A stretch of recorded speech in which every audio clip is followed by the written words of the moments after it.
Cousin, इसकी चाचियाँ, इसकी माँ, इसका भाई, मेरे कपड़े भी फाड़े, ये देख सकते हो। इन्होंने मुझे ये दी दिया, इधर इसको पूछ सकते हैं इन्होंने मुझे कितना मारा।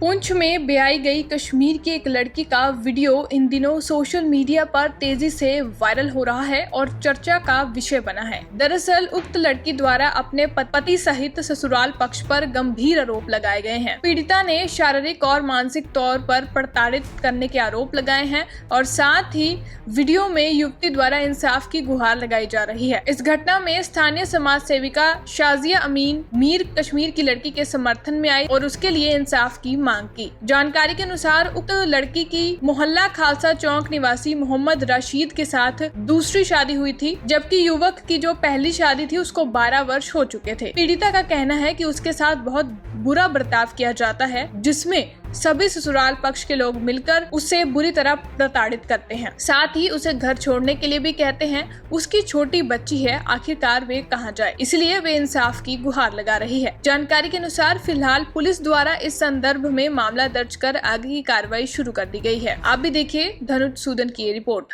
अब बताइए क्या हुआ? जी, ये मुझे सब मारने आए, इसके कजन, इसकी चाचियाँ, इसकी माँ, इसका भाई, मेरे कपड़े भी फाड़े, ये देख सकते हो। इन्होंने मुझे ये दी दिया, इधर इसको पूछ सकते हैं इन्होंने मुझे कितना मारा। मैंने हस्बैंड को बोला, मैंने बोला जाओ, आपकी बेटी रो रही है, जाओ आप खाना खा के आओ और उसको चुप कराओ। इन्होंने बोला नहीं नहीं मैं नहीं, मैंने बोला आप जाओ, ठीक है। जो जतन इसका फ्रेंड है ना, वो मुझे इतना तंग करता है, बदतमीजी करता है मेरे से। मैंने बोला आप उसको सामने लाओ, मैं उसके साथ बात करूंगी। मैंने उसके खिलाफ एप्लीकेशन दी, लेकिन कोई एक्शन नहीं लिया है उसको। मैंने बोला आप जाओ, जो मुझे बोले ले ये इतने बंदे मुझे मारने लगे। जब उनको पता चला है ना सब आ रहे हैं अब ऊपर, उसे साइड में अपने आप को चाकू मारा। फिर सब लोग आए, फिर सबको बोला इसे मारा, इसने मारा। उसने खुद अपने आप को चाकू मारा या आपने मारा? नहीं, मुझे बेटी की कसम उसे खुद मारा है। मैं एक लड़की थी इधर, मैं कश्मीर की लड़की हूँ। मैं एक दिन मुझे सबको इधर पूछो, मुझे 25 दिन से मुझे टॉर्चर कर रहे हैं, कभी इधर। मुझे 10 बजे परसों जाना था थाने में, इन्होंने मुझे बंद करके रखा है। बोलते आप कहाँ जा रही हो, आपने हमारा इज्जत मिट्टी में मिला दिया। ये क्या? परसों भी देखा गया था कि आपकी एक वीडियो वायरल हुई। जी, परसों इसके चाचू मुझे मारा था सड़क पे। कितना जुल्म हो रहा है मेरे साथ। जुल्म होने की वजह क्या है? जुल्म होने की वजह ये है, इसने मेरे साथ दूसरी शादी की है, ठीक है। जब उसको पहली बीवी थी, मुझे नहीं पता था ये शादीशुदा है। जब मुझे पता चला है तो अब इसको दूसरी बीवी बोल रही है, आप इसको, वो पहली वाली बीवी बोल रही है आप इसको छोड़ो, या मैं खुद को मार दूंगी या मैं बेटियों को मार दूंगी। अब ये सोचते हैं ये कैसे भागेगी इधर। मैंने बोला मुझे बेटी भी है, मैं कहाँ जाऊंगी? जो मुझे अपना हक है मुझे दे, मुझे बेटी का हक दे दो, मैं क्यों जाऊंगी इधर से? इन्होंने मुझे एक ही बार नहीं मारा है, इन्होंने मुझे 1000 बार मारा। परसों का वीडियो भी है। जब परसों वीडियो वायरल हुई तो क्या पुलिस ने कोई एक्शन नहीं लिया? नहीं, कोई एक्शन नहीं लिया। तो सब पैसे खाते हैं, कोई एक्शन नहीं लिया इन्होंने। फिर मुझे इन्होंने बचाया है, जो उधर पूरा मोहल्ला था उन्होंने मुझे बचाया है। प्रधानमंत्री मोदी से क्या? मुझे इंसाफ करो, मेरी बेटी का इंसाफ करो, और मैं कुछ नहीं चाहती हूँ। सोशल मीडिया पे वायरल होती है, जिसमें ठेकेदार अजीज साहब एक पुंछ के नामी गिरामी इंसान जो है उसमें दिखाई देते हैं एक बच्ची को गालियां देते हुए और उसको बालों से घसीटते हुए। फिर उसके बाद जो है फिर मैं जब रात को 2 बजे मुझे सिख कम्युनिटी के लोगों की और हिंदू कम्युनिटी के लोगों की कॉल आती है, तो मैं वहाँ पे स्पॉट होती हूँ।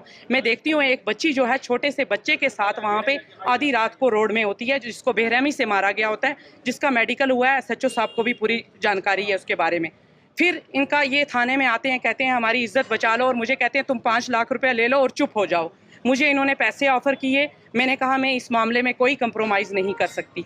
फिर इस लड़की को जो है कंप्रोमाइज़ पे इसका पति लेके जाता है कि हमें थोड़े टाइम की मोहलत दो, हम 10 बजे सुबह जो है पुलिस स्टेशन में पहुंच जाएंगे। लेकिन वो बच्ची जो है 10 बजे नहीं पहुंचती है। अभी रोज़ा खोलने से पहले 1 घंटा पहले मुझे बच्ची की कॉल आती है, जब उस पर सिर्फ चीखें चिल्लाने की आवाज़ आती है। मुझे कहा जाता है कि शाजिया जी मुझे बचाइए।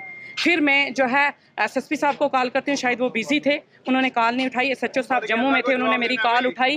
और जो है अनंत जैन साहब को मैंने कॉल की है, उन्होंने जो है फिर पुलिस भेजी है और बच्ची को 17 बंदे जो हैं वो घर के अंदर मार रहे थे, जो हकीकत है।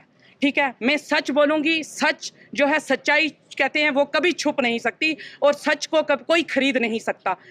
मुझे सच बोलने से कोई नहीं रोक सकता। मुझे जब कॉल आती है तो मैं पुलिस को वहाँ लेके पहुँचती हूँ। 17 बंदे जो घर के हैं, जिनमें हाजी अजीज साहब, उस लड़की का पति और उसके भाई जो हैं और कुछ उसके दोस्त जो हैं, लड़की को बेरहमी से मार रहे होते हैं। और लड़की ने यह भी कहा है कि मुझे नशे की गोलियां दी जाती थी, मुझे ड्रग्स दिया जाता था। 2 साल पहले इसको मलिक मार्केट में किसी रूम में रखा गया और वहाँ पे इसके साथ बार बार जो है रेप होता रहा। हम इंसाफ चाहते हैं क्योंकि मोदी जी का नारा है बेटी बचाओ बेटी पढ़ाओ, और मोदी जी की सरकार में मुझे उम्मीद है कि ऐसी बच्चियों के साथ जो है कभी जो है ना इंसाफ नहीं होगा, क्योंकि मोदी जी ने हमेशा बच्चियों को जो है उनका हक दिया है। ठीक है हाजी साहब, आपने मुझे पैसे ऑफर किए, मैंने वो भी इनकार किया। मैं अल्लाह और अल्लाह के रसूल को मानती हूँ, मैं झूठ नहीं बोलूंगी। हाजी साहब मुझे आप खरीद नहीं सकते, मुझे नहीं खरीद सकते हाजी साहब, क्योंकि मैं अल्लाह के, जब मैं कफन में लिपटी जाऊंगी मैं झूठ नहीं बोलूंगी। ठीक है, आपने और लोगों को खरीदा होगा, लेकिन शाजिया मीर एक ड्राइवर की बेटी है, उसको कोई खरीद नहीं सकता। सच यही है जो मैं आप लोगों को बता रही हूँ। एक बच्ची को बेरहमी से, ब्लीडिंग से, उसके कपड़े जो हैं वो अभी भी लथपथ है, उसकी ब्रेस्ट से पूरा उसको फाड़ के उसका चीर हरण किया गया है, वस्त्र हरण किया गया है। ऐसा तो द्रौपदी के साथ भी नहीं हुआ था जो इस बच्ची के साथ हुआ है। लिहाजा मेरी आप सब डिस्ट्रिक्ट पुंछ के लोगों को हाथ जोड़ के गुजारिश है कि आज माह रमज़ान के महीने में ये लोग जो कहते हैं कि हमने मदरसे खोले हैं, हम यतीम बच्चों को पढ़ा रहे हैं, वो लोग कर रहे हैं उनको जो है यतीम खानों में रख रहे हैं। मैं आपको गुहार लगाती हूँ, अल्लाह का वास्ता, इस रमज़ान का वास्ता, सच के साथ आओ, सच्चाई के साथ रहो और ऐसे लोगों के साथ जो है वो बुरा ना होने दो।